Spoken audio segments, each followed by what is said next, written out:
Hello there, I am Dhruv Arora and this is my first task of prediction using supervised machine learning. I am going to predict the number of marks a student has obtained based on the number of hours they have studied. So I have imported all the necessary libraries. I am reading data from the given URL using pandas. Then I have displayed some information about the data, and for that I have used shape function, describe function and information function.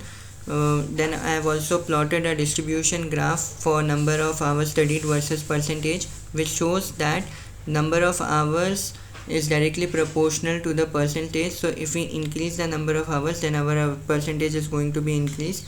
Then I have prepared the data, that is x and y, that is the independent and the dependent variable. Then I have split the data into two data sets, that is training and testing data set. I have not used the validation set here. Then I have finally implemented the linear regression model using sklearn.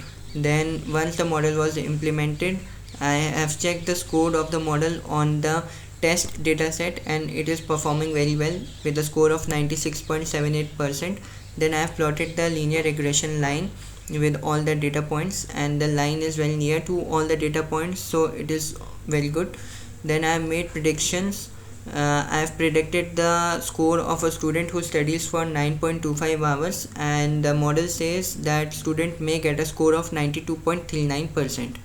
Then for evaluating model, I have used matrices from sklearn, and in that matrices I have used mean absolute error, so the error comes roughly around 3.92.